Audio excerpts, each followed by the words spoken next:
प्रश्न को।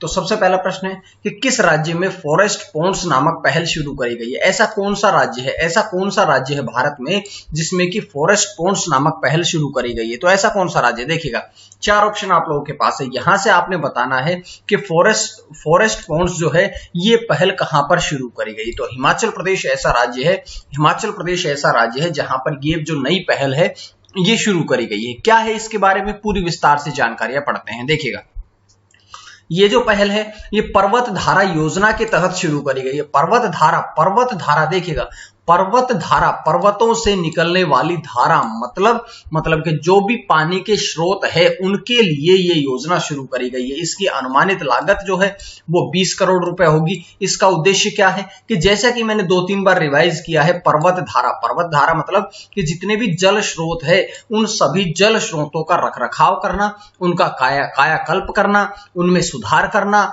अगर कहीं से कोई टूटा हुआ है या कोई भी दिक्कतें हैं तो उनको सही करना ही इस योजना का मुख्य उद्देश्य है।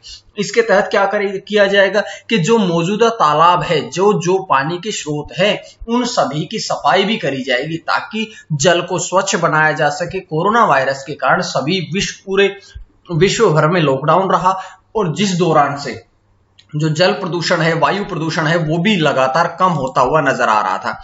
उसके बाद बढ़ेंगे इस प्रश्न के अगले प्रश्न की तरफ। तो ये जानकारी हमने यहां से पढ़ी। उसके बाद अगला प्रश्न, दूसरा प्रश्न आपकी स्क्रीन पे है कि reserve bank of India RBI ने किस बैंक को RBI अधिनियम की दूसरी सूची से बैंक को बाहर कर दिया है। अब ऐसा कौन सा बैंक है जिसे अब RBI अधिनियम की दूसरी सूची से बाहर कर दिया गया है। तो 4 ऑप्शन आप लोगों के पास है। यहां से देखिएगा कि लक्ष्मी विलास बैंक जो है इसको अब रिजर्व बैंक ऑफ इंडिया ने RBI अधिनियम की दूसरी सूची से बाहर कर दिया है। अब मैं आपसे बताता हूं कि पिछले वर्ष आपने देखा होगा कि DBS बैंक और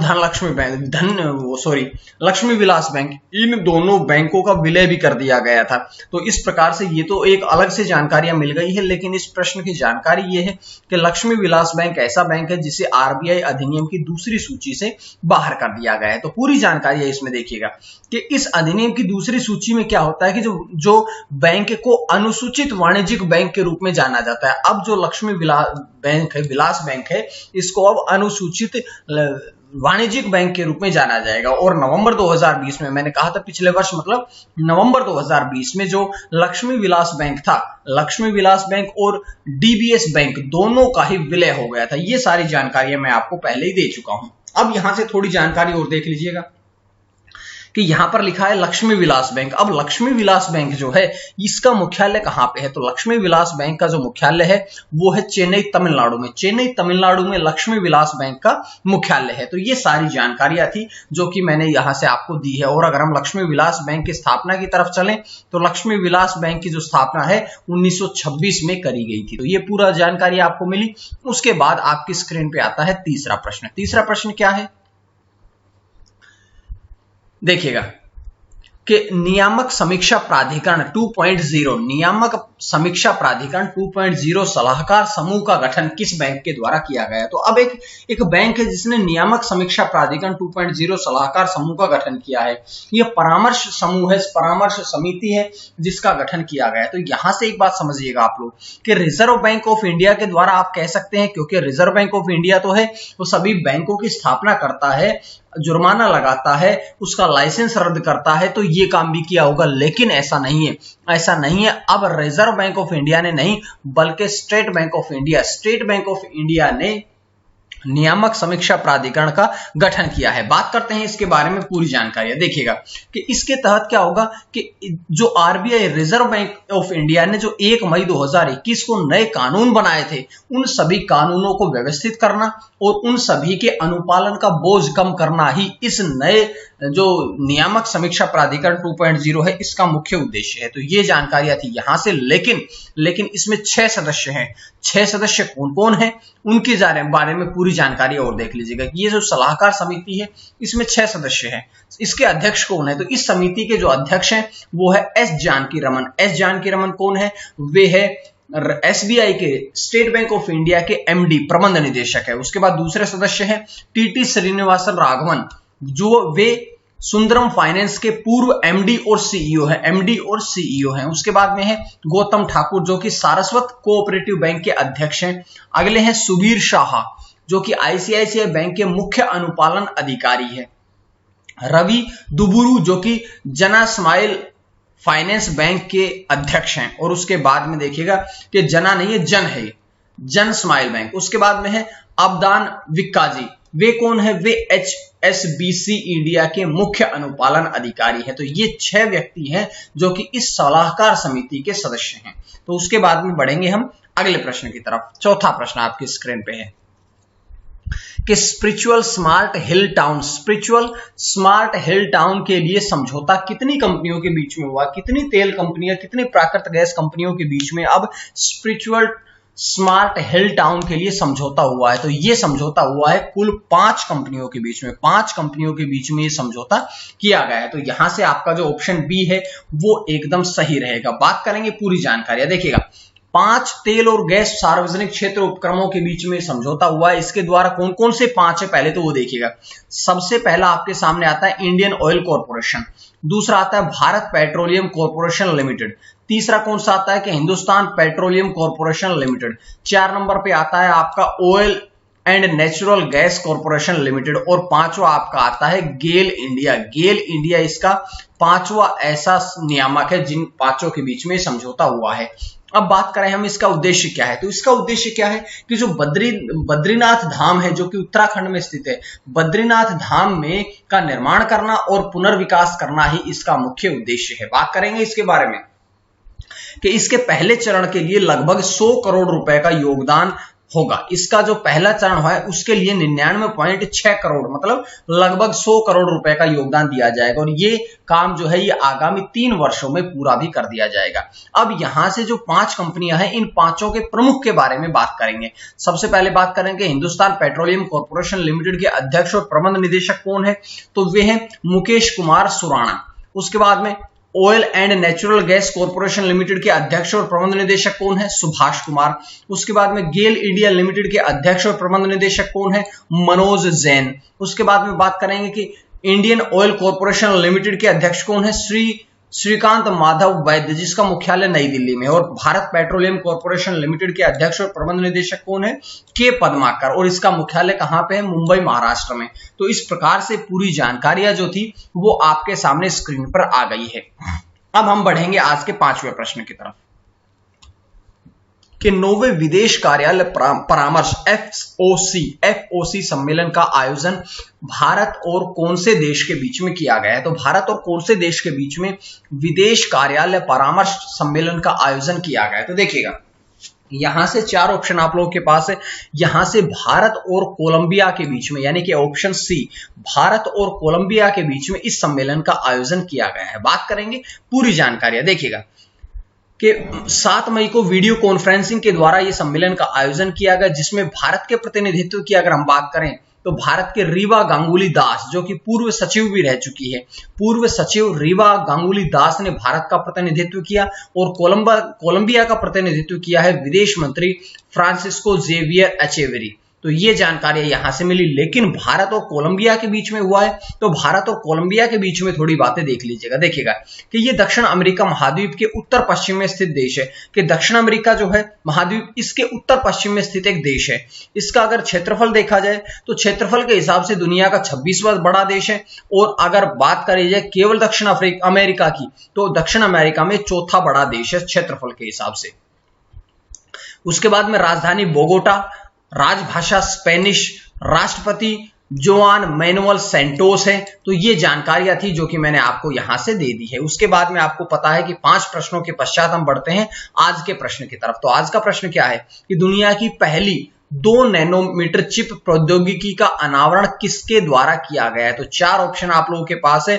आपने ABCD या उनका नाम लिखने की आवश्यकता नहीं है, बल्कि कम से कम एक प्रश्न को तो आप सर्च करिएगा और कमेंट बॉक्स में पूरे एक्सप्लेनेशन के साथ में उसको लिखिएगा। तो आज तब मैं आपका जो जवाब रहेगा उसको भी डिस्प्ले करूंगा। उसके बाद है अगला प्रश्न। अगला प्रश्न क्या है कि मैंने कल आपसे पूछा था कि फिच सॉल्यूशंस ने वित्त वर्ष 2021-22 के लिए भारत की जीडीपी का अनुमान कितना लगाया? तो भारत की जीडीपी का अनुमान 9.5% वृद्धि का लगाया है। तो यहां से ये जानकारियां मिली। उसके बाद छठा प्रश्न आपकी स्क्रीन पे कि भारतीय नौसेना ने किस राज्य में कोविड-19 देखभाल केंद्र स्थापित किया है? देखिएगा, इससे पहले भारतीय थल सेना ने स्थापित किया और अब भारतीय नौसेना ने भी कोविड-19 का जो देखभाल केंद्र स्थापित किया है, ये कहां पर किया है? तो ये कहां पर किया गया है? तो देखिएगा, ओडिशा राज्य में भारतीय नौसेना ने, इंडियन नेवी ने ये कोविड-19 देखभाल केंद्र जो है ये स्थापित किया है। तो बात करेंगे इसके बारे में पूरी जानकारियां, जैसे कि हम बढ़ते हैं इसकी तरफ कि ये 150 बेड वाला एक आइसोलेशन केंद्र है। अगर किसी व्यक्ति को हल्के रोग कोविड-19 बीमारी हो जाती है हल्के तौर पर, या शुरुआती इलाज होता है उसका, तो उसका इलाज यहां पर किया जाएगा, शुरुआती चरण में उसका इलाज कर दिया जाएगा। अब भारतीय नौसेना ने स्थापना करी है, तो भारतीय नौसेना की स्थापना 1612 में पहली बार करी गई थी। मुख्यालय नई दिल्ली में है। एडमिरल करमबीर सिंह जो हैं वे इसके अध्यक्ष हैं। तो ये जानकारी आपको यहां से मिल जाती है। अब आपकी स्क्रीन पे आता है सातवां प्रश्न क्या है कि सहायक चिकित्सा के रूप में 2DG को किसके द्वारा मंजूरी दी गई है? तो ये 2DG को किसके द्वारा मंजूरी दी गई है? अब आप लोगों के सामने स्क्रीन पे है। ये इसको मंजूरी दी गई है drugs controller general of India. तो ये जानकारी आपको यहां से मिली, लेकिन पूरी जानकारी सुन लीजिएगा कि drugs controller general of India के द्वारा इसे मंजूरी दी गई है। ये दवा कोरोना वायरस के मध्यम से गंभीर, यानी कि शुरुआती चरण नहीं बल्कि मध्यम से गंभीर मामलों में एक सहायक चिकित्सा के रूप में उपयोग की जाएगी।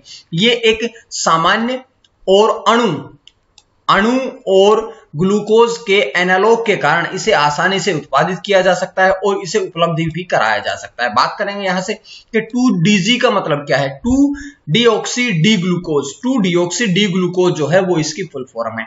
उसके बाद आठवां प्रश्न कि फाइजर के टीके को मंजूरी देने वाला पहला दक्षिण एशिया देश कौन सा बना है? पहला ऐसा दक्षिण एशिया देश कौन सा है जिसने कि फाइजर के टीके को कोरोना वायरस के लिए मंजूरी दी है? तो ऐसा देश बना है अब श्रीलंका के बारे में बात करते हैं। देखिएगा, श्रीलंका जो है इसने मंजूरी दी है। ये देश कोरोना वायरस की तीसरी लहर से लड़ रहा है। मतलब भारत देश तो दूसरी लहर में है और दूसरी लहर भी रैली के कारण, पश्चिम बंगाल की रैलियां या इन नेताओं की गलतियों के कारण इतनी बढ़ गई है।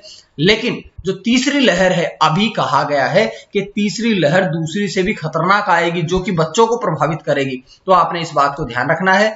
और इसके साथ ही रूस ने स्पुतनिक और आपातकाल प्रयोग के लिए चीन के साइनोफार्म टीके को भी मंजूरी दी है। तो ये जानकारी आपको यहां से मिल जाती है। उसके बाद प्रश्न नंबर 9 कि किस राज्य ने विशेष बाल चिकित्सा टास्क फोर्स, बाल मतलब बच्चे, बाल चिकित्सा टास्क फोर्स का गठन किया है? तो ऐसा कौन सा राज्य है जिसने कि बाल चिकित्सा टास्क फोर्स का गठन किया है? तो ऐसा राज्य है महाराष्ट्र के बारे में ये बात समझ लीजिएगा। महाराष्ट्र वर्तमान में ही सबसे ज्यादा कोरोना से पीड़ित राज्यों में आता है और इसी ने अब एक नई घोषणा कर दी है, जो कि है कि विशेष बाल चिकित्सा टास्क फोर्स। जैसा कि मैं पिछले 8वें प्रश्न में आपको बता रहा था कि क्या कारण है। कारण यह है कि कोरोना वायरस की जो तीसरी लहर है, इससे लड़ने और उससे बचने की तैयारियां शुरू करने के लिए ये बाल चिकित्सा टास्क फोर्स शुरू करी गई। और यहां से देख लीजिएगा, बाल का मतलब होता है बच्चों से संबंधित है, क्योंकि विशेषज्ञों ने कहा है कि अभी तक तो 2 लहर आई है भारत में, पहली लहर, फिर दूसरी लहर और अब तीसरी लहर जो आएगी ये सबसे ज्यादा बच्चों को प्रभावित करेगी।